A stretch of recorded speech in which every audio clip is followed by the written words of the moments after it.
A man is in the hospital today after Thornton police shot him. Thanks for joining us at 9 News at noon. I'm Brianna Fernandez.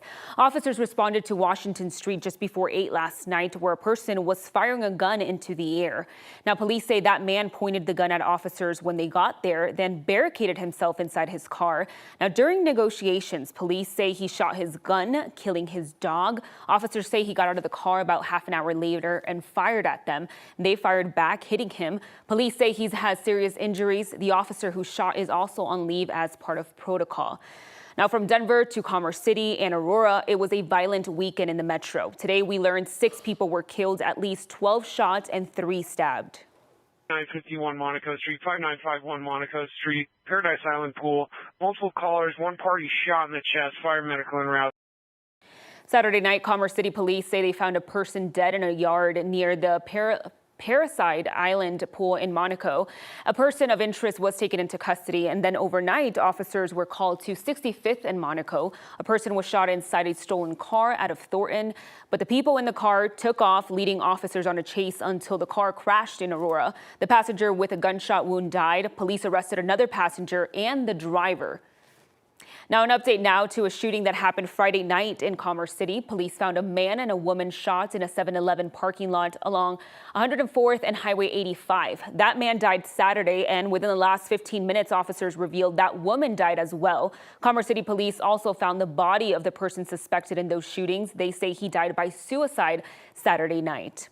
Now, in Aurora, Sunday morning, police were at 2 deadly scenes within half an hour of each other, but detectives do not believe that they are connected. The first was at 1:20 that morning at an apartment building near 225 and Highway 6. One person was critically shot, another one stabbed. Police detained one person. One person died in the second shooting in the parking lot of a nightclub called Las Adelitas. A second person was also shot, but is expected to survive. No arrests have been made. In Denver, one person was arrested accused of a deadly stabbing along 15th Street and Glenarm Saturday. Several others were hurt in 2 other stabbings and 3 shootings on Saturday as well as Sunday. Now, we're still waiting at this hour for the jury in the Stephen Matthews sexual assault case to return a verdict. The Denver cardiologist faces 38 criminal counts after 11 women accused him of drugging their drinks after meeting him on dating apps. 9 of them claim he sexually assaulted them. We'll bring you, of course, any updates tonight at 4 and 5 right here on 9 News.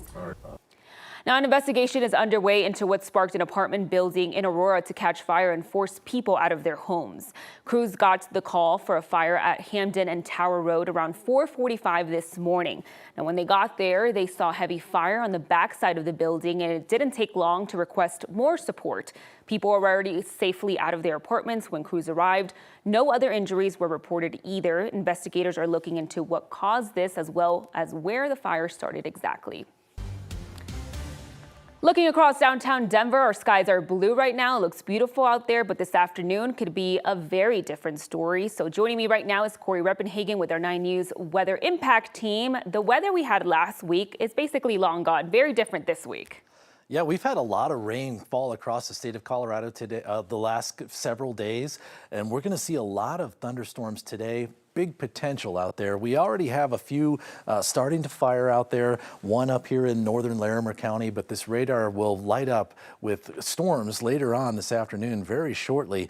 These storms today will have a huge flood potential. We have a flash flood watch in effect for most of eastern Colorado, and that does include most of the Denver metro area. These storms could drop 1 to 3 inches of rain per hour.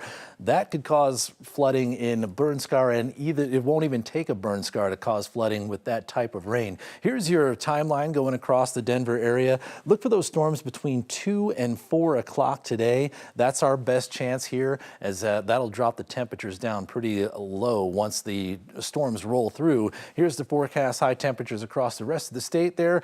A little bit, I think most of us will stay below 90 because of the storm starting to fire here. So we'll be watching that flood potential with the huge rain and some of these thunderstorms. Also severe weather. Wouldn't be surprised to see a severe thunderstorm watch issued for the eastern plains for later today. And then also watch for a hot weekend coming. We could be back up into the 90s, and we're looking at a little bit of dry weather this weekend as well, Brianna. Corey, thank you so much. Final arguments are being given today in the Tina Peters case. She's the former Mesa County clerk accused of trying to breach election security equipment. Peters is an election denier who faces 7 felony charges of impersonation and attempting to influence a public servant. Peter admits she snuck an outsider into Mesa's county voting system to look for an election rigging. Prosecutors say that was a felony. Peters said last week she wanted to testify and say she was granting access to an undercover government agent. The judge would not let her say that on the stand because he said that there's no evidence supporting that. Even if it were true, the judge said it doesn't excuse a crime.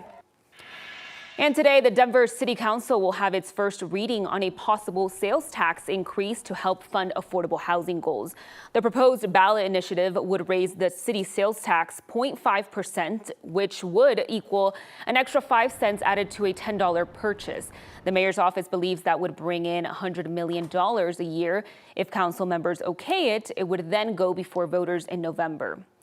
Denver Health is already on the ballot with a 0.34% sales tax increase to help the hospital pay for uncompensated care. If voters approve both, Denver sales tax would be 9.65%. Vice President Kamala Harris is looking ahead to next week's Democratic convention in Chicago as new polls show she is narrowly leading former President Donald Trump in 3 key battleground states. It comes as the former President Trump's campaign says it was hacked by an Iranian group in a case of election interference. Here's NBC's Garrett Hake. With the Democratic National Convention now just 1 week away, Vice President Kamala Harris and Governor Tim Walz wrapping up a week-long battleground blitz, rallying a fired-up crowd of 12,000 supporters in Las Vegas Saturday. We know this will be a tight race until the very end. And so let's not pay too much attention to the polls. Both online and at rallies, former President Donald Trump has repeatedly accused Harris of lying about the size of her crowds. They said, oh, she had a big crowd, oh, the crowd. The Harris campaign poking back on social media with a photo of one large crowd writing, Trump has still not campaigned in a swing state in over a week. Low energy? The former president also pushing a baseless conspiracy theory about President Biden. I hear he's going to make a comeback at the Democrat convention. He's going to walk into the room and he's going to say, I want my presidency back. New polling now shows Harris leading Trump among likely voters in 3 key swing states, Michigan, Pennsylvania, and Wisconsin, all within the margin of error. Over the weekend, the Trump campaign said it was hacked by an Iranian group in June, and that documents were, quote, obtained illegally from foreign sources. The statement came after Politico said it was sent Trump campaign documents from an anonymous email account. NBC News has not independently verified the hack. Meanwhile, Vance is trying to walk back Mr. Trump's recent comments on abortion, suggesting he's open to banning access to a commonly used abortion pill. Would you direct your FDA, for example, to revoke access to mifepristone? That's one of the things that's been discussed. You could do things that would supplement, absolutely. And those things are pretty open and humane. Vance says the former president believes that decision should be left up to the states. You, of course, want to make sure that any medicine is safe, that it's prescribed in the right way, and so forth. But the president wants individual states to make these decisions. New at noon, Governor Tim Walz will be here in Denver on Wednesday to fundraise. He's scheduled to speak at the Harris-Walz campaign reception, but no other details were given.